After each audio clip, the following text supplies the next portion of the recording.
Bismillahirrahmanirrahim. So in the last video we have covered vascular changes. So here we have cellular changes in which we have 4 steps: migration, adhesion, transmigration को हम diapedesis भी कहते हैं, and chemotaxis. तो हम एक एक करके इसको पढ़ेंगे. सेलुलर चेंजेस में हमें कुछ इंट्रावेस्कुलर और एक्स्ट्रावेस्कुलर भी मिलते हैं, तो हम इंट्रावेस्कुलर के बारे में बात करेंगे यहाँ पर, जो कि माइग्रेशन, एडेशन, ट्रांसमाइग्रेशन और कीमोटैक्सिस होते हैं. तो एक एक करके इनके स्टेप्स को देखें. ओके, सो ये हमारे पास वेसल है. इसमें वेस्कुलर परमेबिलिटी एक्यूट इन्फ्लेमेशन में बढ़ी हुई होती है, तो यहाँ पर भी वही हुआ हुआ है. कॉर्नर्स में हमारे पास जो ब्लड प्रेजेंट होता है, इन कोई भी इन्फ्लेमेटेड वेसल हो उसमें सबसे पहले हमारे पास ब्लड जो है वो कॉर्नर में होगा. WBCs जो होंगे, वाइट ब्लड सेल्स, वो होंगे towards the wall of vessel. ये कॉर्नर पे हमारे पास WBCs आ गए. और जो हमारे पास RBCs होते हैं, रेड ब्लड सेल्स, वो कन्फाइंड होते हैं, लाइक स्टेसिस में गए हुए होते हैं to the centre axial column, like बिल्कुल सेंटर में आपको RBCs मिलेंगे. तो यहाँ से हमारे पास किस तरह से माइग्रेट करते हैं, एडेशन होती है, देन ट्रांसमाइग्रेशन और कीमोटैक्सिस के थ्रू वो जो हमारे पास माइक्रोब्स होते हैं उनको किस तरह से किल करते हैं, वो हम आगे एक एक स्टेप में इसको देखेंगे. फर्स्ट हमारे पास अभी हमने बात की माइग्रेशन. तो RBCs हमारे पास माइग्रेशन में सबसे पहले बात करेंगे तो RBCs कन्फाइंड होते हैं अपने सेंटर में. इसके साथ साथ जो हमारे WBCs होते हैं वो टूवर्ड्स द वेसल वॉल होते हैं. ये जो अभी मैंने अरेंजमेंट डायग्रामेटिक समझाई थी, ये अरेंजमेंट हमारे पास किसकी थी, माइग्रेशन के स्टेप की, कि हमारे पास बेसिकली ये जो हमारे सेल्स हैं, रेड ब्लड सेल्स, WBCs, किस तरह से अरेंज हुए हैं. तो हमने यहाँ देख लिया. सेकेंड स्टेप जो हमारे पास होता है वो होता है हमारा एडेशन का, कि फ़र्स्ट हमारे पास माइग्रेशन हो गई. अब एडेशन कैसे होगी.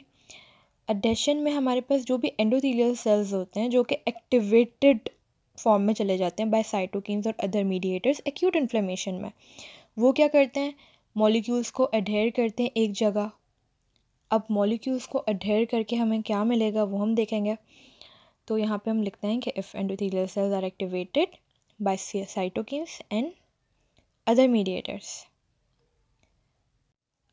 तो हमारे पास क्या होता है कि इन सब की एक्टिवेशन के थ्रू साइटोकिन्स और मीडिएटर्स के हमारे पास जो मॉलिक्यूल्स है वो एडेशन में जाते हैं. So the adhesion of molecules occurs, और वो भी हमारे पास एक तरह से नहीं होती, दो अलग तरह से होती है.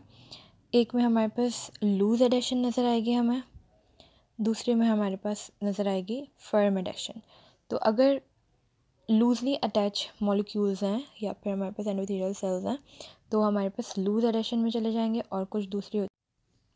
तो अब हम देखते हैं कि हमारे पास अगर लूजली अटैच है तो हम इसको कहते हैं रोलिंग, और इसमें हमारे पास सेलेक्टेंस इन्वॉल्व होते हैं. लेकिन अगर फर्म एडिशन है तो उसमें इंटेग्रेंस. तो ये BCQ पॉइंट ऑफ व्यू से हमेशा याद रखना है कि रोलिंग में सेलेक्टेंस इन्वॉल्व होते हैं और फर्म एडिशन में इंटेग्रेंस. तो इससे जो सेलेक्टेन है वो भी हमारे पास 3 तरह के होते हैं, selectin E, selectin P, selectin L. तो selectin E is for endothelial cells, P for platelets और L फॉर ल्यूकोसाइट्स.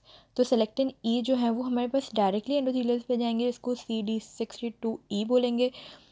P से प्लेटेलेट्स और L से ल्यूकोसाइट्स. तो इनके डिफरेंट नेम्स भी लिखे हुए हैं. These are the different types of selectin. Let's talk about the ligand of selectin. Ligands हमारे पास हमेशा एक ऐसे मॉलिक्यूल या ऐसे पार्टिकल होता है that binds to a any central part, इस एनी सेंट्रल पार्ट ऑफ, अगर यहाँ पे हम पर्टिकुलर बात करें तो सेंट्रल पार्ट ऑफ ल्यूकोसाइट. तो ये हमारे पास किस लिए काम आता है, to form a coordination complex. तो इसकी जो हमारे पास बॉन्डिंग होती है that really means to that particular process. तो इसमें हमारे पास क्या होता है, ligand of selectin on leukocyte is known as silyl X Lewis glycoprotein. So this is basically a ligand of selectin. But ये ligand होने का मकसद क्या है, एक ये फर्म जो है एक डिफरेंट जो है अपना कॉम्प्लेक्स क्रिएट कर लेता है. वो कैसे करता है कि स्लो डाउन करता है इस प्रोसेस को रोलिंग के, और अलाउ करता है फॉर फर्म एडिशन. अगर रोलिंग स्लो डाउन हो जाएगी तो अल्टीमेटली हमारे पास फर्म एडिशन पे रिजल्ट करेगी.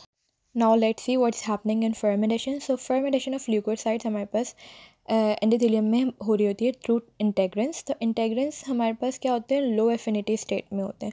बट यहाँ पर भी अगेन साइटोकिन्स, हमेशा याद रखना है कि इन्फ्लेमेशन में साइटोकिन्स और डिफरेंट मीडिएटर्स का ही काम होता है जो उनको आकर एक्साइट करते हैं. तो अगेन इंटेग्रेंस हमारे पास लो एफिनिटी स्टेट से चले जाते हैं हाई एफिनिटी स्टेट में, डिफरेंट कॉन्फर्मेशनल चेंजेस होते हैं, वो आपस में क्लस्टर की फॉर्म में आ जाते हैं।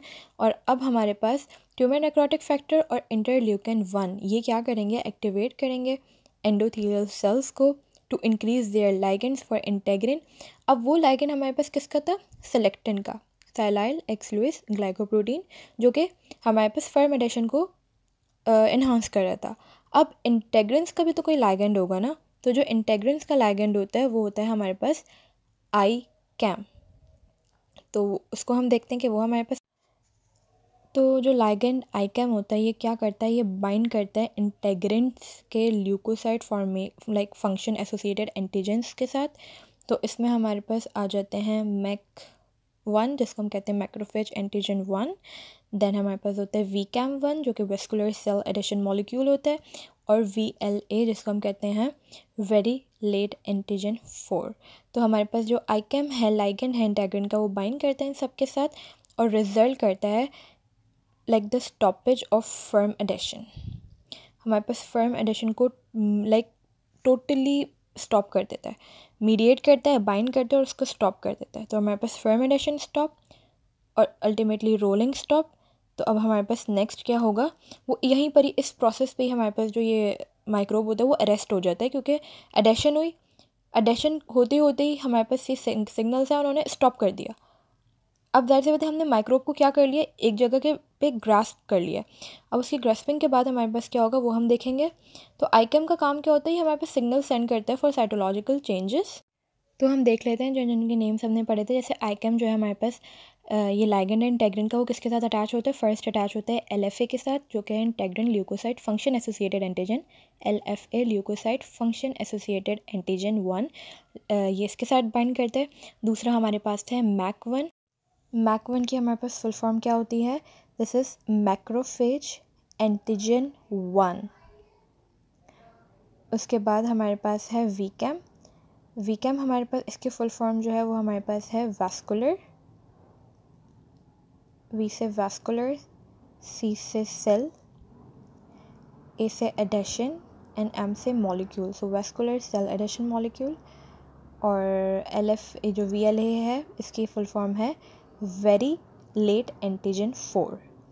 तो ये हमारे पास जो जैसे हमारे पास इंटेग्रिन के लाइगेंड बाइंड कर रहे होते हैं इनकी फुल फॉर्म भी हो गई। So this is all about adhesion.